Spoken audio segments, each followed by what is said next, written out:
Chers amis du KT, bienvenue dans cette nouvelle vidéo. Ça nous rappelle les temps anciens, n'est-ce pas, de l'année dernière, où vous vous souvenez qu'on était dans le premier confinement et que tous les mercredis, je vous parlais ainsi à travers les mercredis du KT.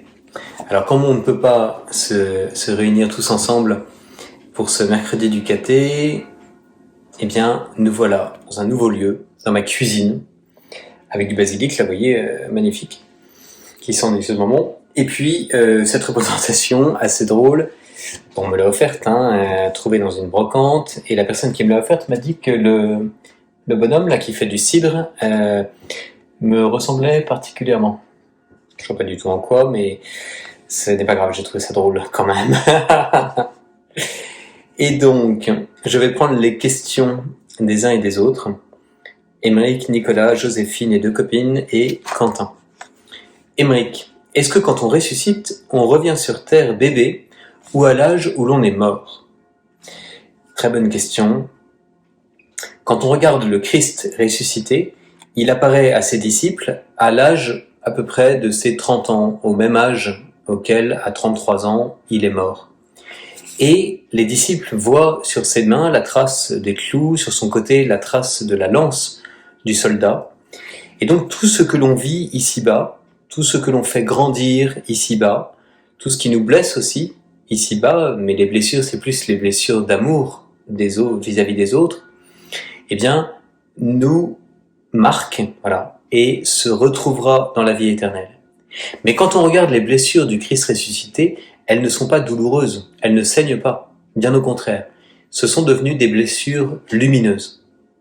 Et donc je dirais que on ne ressuscite pas à l'âge bébé, on ne ressuscite pas à l'âge vieillard, par exemple, si on est mort de sa belle mort à 99 ans, mais on ressuscite dans le corps le plus épanoui, le plus beau, le plus lumineux possible.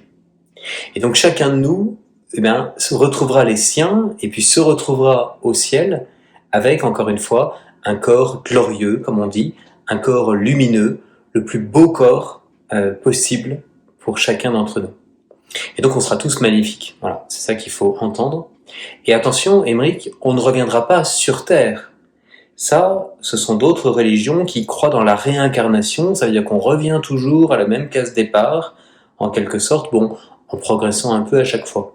Non, pour nous-mêmes, chrétiens, il y a une vie, il faut s'y donner à fond, et on ressuscite pour être avec le Christ, avec Jésus, pour être avec Dieu et tous ceux qui nous ont précédés dans le royaume de Dieu, à travers un corps lumineux, glorieux, le corps de la résurrection. Ensuite, Nicolas demande, si Jésus est ressuscité, pourquoi disparaît-il pour la deuxième fois? Alors effectivement, par rapport à sa mort et à sa mise au tombeau, où il a disparu des yeux des disciples, comme tous ceux qui nous quittent et qui meurent, eh bien, Jésus réapparaît vivant et il le touche, il mange avec lui, et ensuite il redisparaît. Jésus, en fait, ne peut pas, n'est pas fait pour vivre ici-bas, sur cette terre, avec nous, tous les jours jusqu'à la fin du monde. Il est fait pour être avec nous spirituellement. Il est fait pour être avec nous, mais à partir du monde de Dieu, comme on dit, à partir du ciel, du royaume, voilà, qui est en quelque sorte tout près de nous. Dieu est tout près de nous.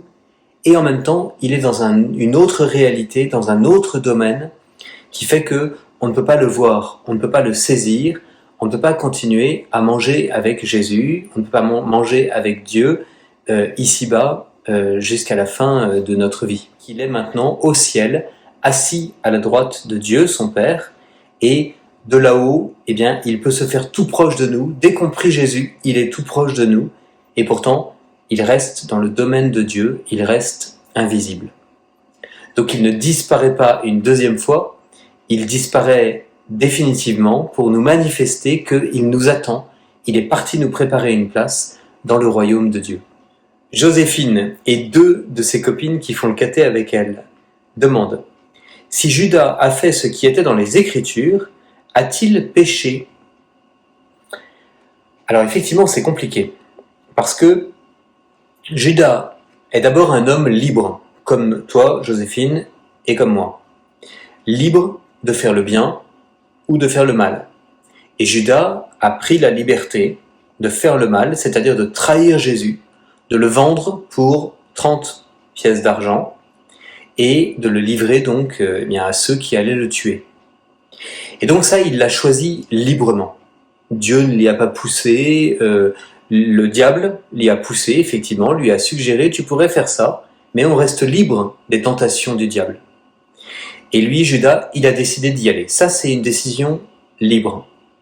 Mais par contre, Judas ne se rendait pas compte qu'au moment où il faisait ça, il validait ce qu'avaient dit les prophètes, à savoir que le serviteur de Dieu devrait souffrir, devrait être rejeté par son peuple, devrait mourir, donner sa vie, de manière à ce que nous, nous puissions être libérés de la mort et du péché.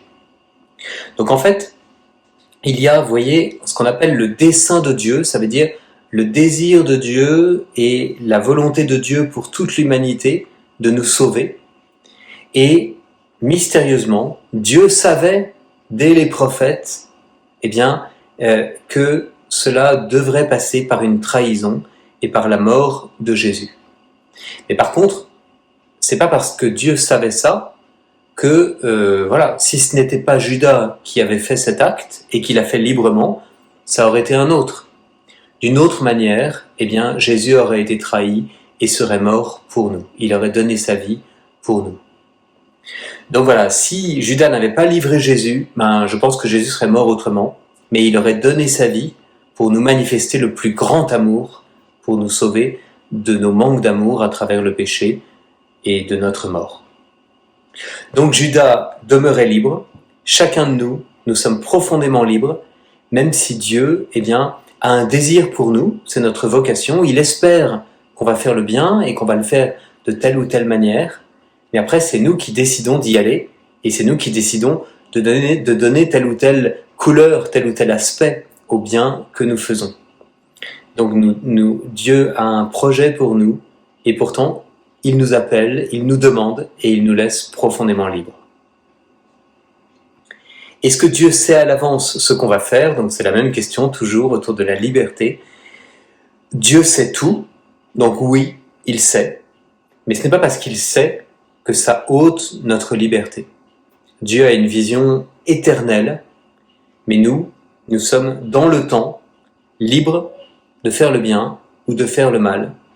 Et c'est pas parce que Dieu le sait que ça nous oblige à aller dans un sens ou dans un autre. Dieu sait qu'il nous veut libres et il espère que nous allons toujours utiliser pour le bien cette liberté.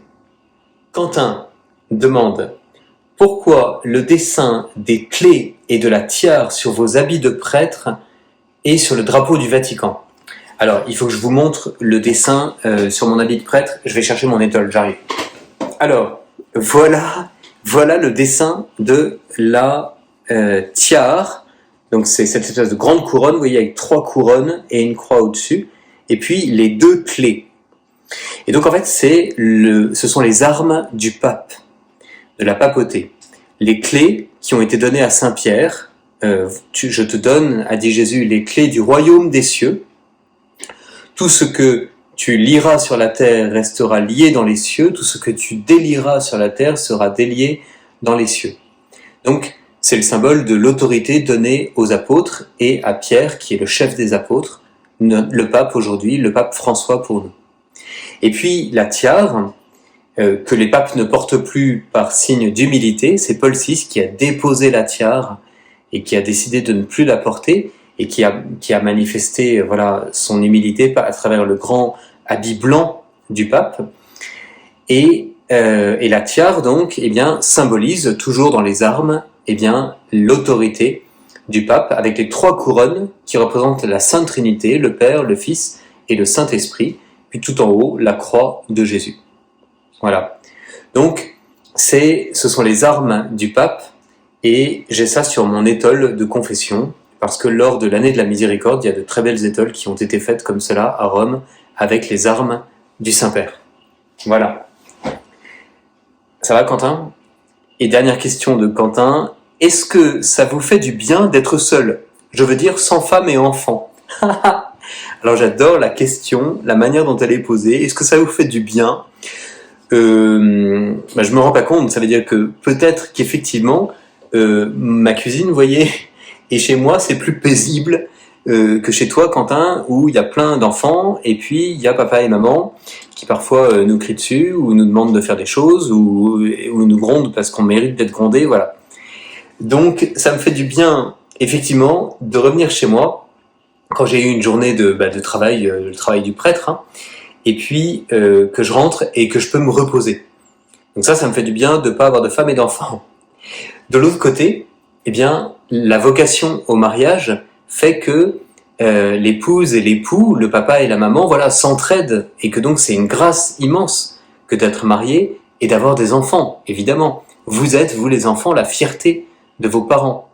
Donc moi, je n'ai pas cela, mais parce que Jésus m'a demandé, il m'a appelé à devenir prêtre, et il m'a demandé eh bien, de donner ma vie, toute ma vie, c'est-à-dire mon cœur, mon corps, toute ma vie, eh bien, pour le suivre et vivre comme lui. Et quand tu regardes Jésus dans l'Évangile, eh bien, il n'a pas de femme, il n'a pas d'enfant, il est entièrement disponible à tous ceux qu'il croise. Et il leur donne tout lui-même. Il leur donne son temps, il leur donne son cœur, il leur donne sa disponibilité. Eh bien, le prêtre vit comme Jésus pour être entièrement disponible à tous ceux auxquels Jésus l'envoie. Voilà. Et donc, pour moi, c'est ma joie, et c'est ma joie d'être là pour vous, et puis de prendre ce temps de faire cette petite vidéo, qui, j'espère, vous paraîtra sympa. Voilà. Écoutez, je crois avoir répondu aux questions qui m'ont été posées. N'hésitez pas à poser des questions pour le prochain mercredi du caté, qui j'espère sera en présentiel, comme on dit, ça veut dire à l'église où on pourra tous se réunir. Que le Seigneur vous bénisse, très bonnes vacances à vous si vous regardez cette vidéo pendant les vacances, et à très bientôt pour la suite de la catéchèse. Dieu vous garde, le Christ est ressuscité, Alléluia, Alléluia!